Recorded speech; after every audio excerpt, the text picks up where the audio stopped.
17 अक्टूबर को supreme court के verdict आते ही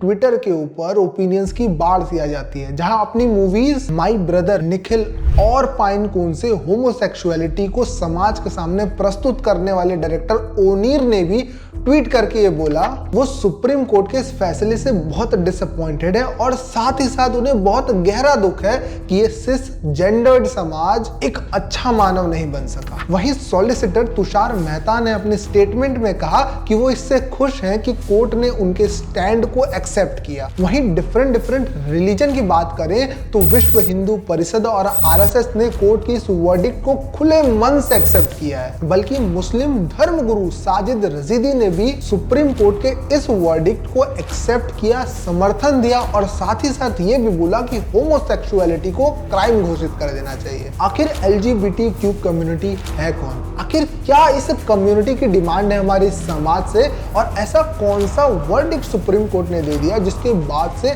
ट्विटर के ऊपर ट्वीट्स की बाढ़ सी आ गई है? जानेंगे आज के इस वीडियो में। फिलहाल की बात करने से पहले एलजीबीटीक्यू कम्युनिटी का इतिहास खंगाल लेना सही होगा। हमारे समाज का 8% कॉन्स्टिट्यूट करने वाली ये कम्युनिटी कोई नई कम्युनिटी नहीं है। ये हमारे पुराणों और स्क्रिप्चर्स में इनका वर्णन आता है। बात करें अगर ऋग्वेद की तो उसमें लिखा है विकृति इवाम प्रकृति, जिसका मतलब है कि जो अननेचुरल दिखता है वो भी नेचुरल है। वहीं लेस्बियन को कामा सूत्रा में स्वर्णीज कह के पुकारा गया है और लिखा गया है कि ये वो लोग हैं जो आपस में शादी करते हैं और बच्चे भी संभालते हैं। ये सब तो किताबी भाषा हो गई। आपको एक विजुअल एग्जाम्पल देने की कोशिश करता हूं। कभी आपको टाइम मिले तो आप मध्य प्रदेश के खजुराहो होकर जरूर आए। 12वीं शताब्दी में बना ये मंदिर ओपन तरीके से आपको दिखाता है कि किस तरीके से होमोसेक्सुअल के बीच भी सेक्सुअल एक्टिविटी एग्जिस्ट करती थी। समय में थोड़ा आगे चले तो आमिर खुसराव और बरानी जैसे लेखक अलाउद्दीन खिलजी के बेटे मुबारक शाह को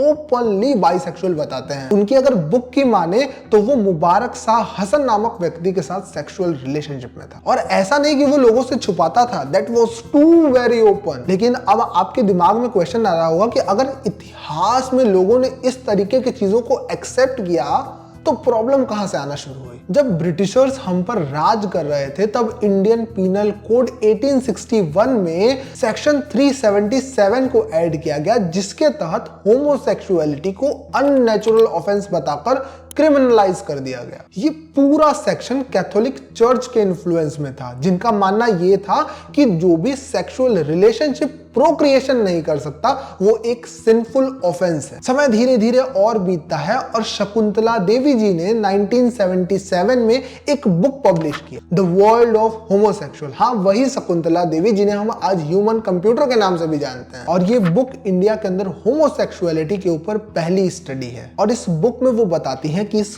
कम्युनिटी को हमें फुल्ली एक्सेप्ट करना चाहिए विथ ड्यू रिस्पेक्ट, बिना किसी रोक टोक के। और ये बुक उन्होंने खुद अपने पर्सनल एक्सपीरियंस के बेसिस पे लिखा, क्योंकि उनके खुद के हस्बैंड मिस्टर बनर्जी ने शादी के कुछ सालों बाद ही खुद को होमोसेक्सुअल डिक्लेयर कर दिया। फिर 1994 में इस ट्रांसजेंडर कम्युनिटी को थर्ड जेंडर एक्सेप्ट करके इन्हें वोटिंग राइट्स दिए गए। फिर 2001 में नाज फाउंडेशन ने सेक्शन 377 के अगेंस्ट दिल्ली हाई कोर्ट के अंदर पीआईएल फाइल कर दिया। पर तमाम सुनवाइयां हुई, मगर उनकी जीत 6 सितंबर 2018 को हुआ, जब सुप्रीम कोर्ट ने सेक्शन 377 को नल एंड वॉइड घोषित कर दिया। Chief justice of India Chandrachud ji ने एलजीबीटीक्यू कम्युनिटी को डिफाइन करते हुए बोला कि ये वो लोग हैं जिनका जेंडर उनके सेक्सुअल ओरिएंटेशन से मैच नहीं करता। सालों से LGBTQ community legal acceptance, marriage and adoption right और सामाजिक एक्सेप्टेंस के लिए अपनी लड़ाई लड़ रही है, और समय के साथ ये सफल भी हो रहे हैं। और बहुत से फिल्म मेकर जैसे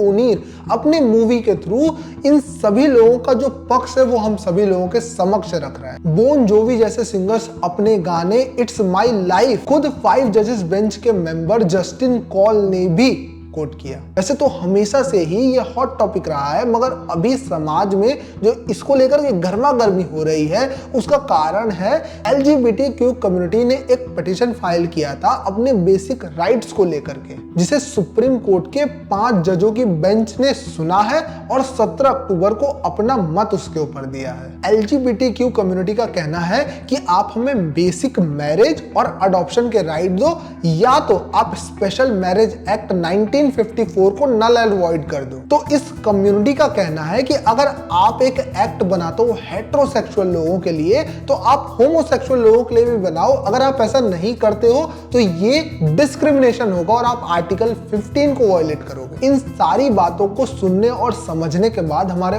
ऑनरेबल सुप्रीम कोर्ट ने ये बोला कि कोई भी रूल और कोई नया लॉ बनाना हमारा काम नहीं है, ये लेजिस्लेचर का काम है, जुडिशरी का काम नहीं है। जुडिशरी का काम है लॉ को इंटरप्रेट करना। बात रही LGBTQ कपल्स के एडॉप्शन राइट को लेकर के, तो इसके ऊपर भी बेंच के डिफरेंट ओपिनियंस रहे। CJI चंद्रचूड़ जी और जस्टिस कॉल ने सेम सेक्स कपल के पक्ष में बोला कि regulation 53 adoption of regulation act इनके राइट्स का हनन करता है, और इस रेगुलेशन एक्ट 53 में ऐसा कहीं नहीं लिखा कि अनमैरिड कपल अच्छे पेरेंट्स नहीं बन सकते। अब आप सोच रहे होंगे कि सेम सेक्स मैरिज को जब इन्होंने मना कर दिया तो अडॉप्शन की बात कहां से आ गई। अरे भाई, मैरिज को इन्होंने मना किया है कि अभी के लिए आप सेम सेक्स मैरिज नहीं कर सकते हो, ये लीगल नहीं है, मगर वो लिव इन में तो रह ही सकते हैं ना, वो अडॉप्शन तो कर ही सकते हैं ना, बच्चे को पाल तो सकते ही है ना।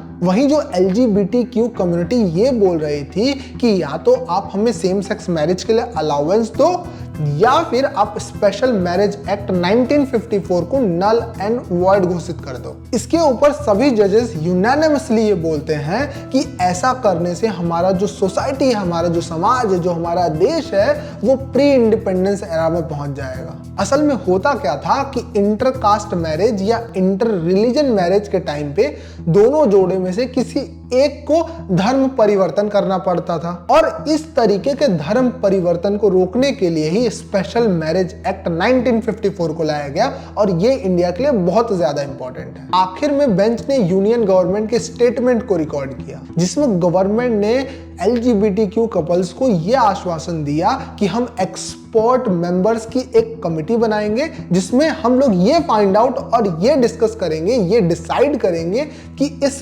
कम्युनिटी को, आप लोगों को कौन से राइट्स और बेनिफिट्स देने चाहिए। लेकिन वहीं पिंक लिस्ट ऑफ इंडिया जो उन पॉलिटिशियंस को लिस्ट करता है जो इस कम्युनिटी को सपोर्ट करते हैं और इनके राइट के लिए बोलते हैं, और इसी पिंक लिस्ट के को फाउंडर अनीश गावंदे कहते हैं कि ऐसी कमेटी का क्या भरोसा जिसके मेंबर्स का ही अता पता नहीं, ये कमेटी कब फॉर्म होगी इसके टाइम का ही अता पता नहीं, ऐसी कमेटी और ऐसा आश्वासन तो पॉइंटलेस है। मगर ये देखने वाली बात होगी कि इस LGBTQ कम्युनिटी को लेकर के जो ये कमेटी बन रही है वो कब तक फॉर्म होती है, कौन लोग इसके अंदर होंगे, और आखिर कौन से राइट्स और बेनिफिट्स इस कम्युनिटी को मिलने वाले हैं। आज भी जब आप लोगों से बात करोगे LGBTQ कम्युनिटी को लेकर के, तो वो इसको मेंटल डिसऑर्डर बोलते हैं, मगर मैं आप सभी लोगों के सामने इसके बारे में सारी बातें डिस्कशन कर दिया। अब आप समझदार हो, आपके पास सारे फैक्ट्स हैं, आपके पास सभी कंसेप्ट्स हैं। अब आप सोच करके बताओ कि इस कम्युनिटी को कौन से राइट मिलने चाहिए, कौन से बेनिफिट मिलने चाहिए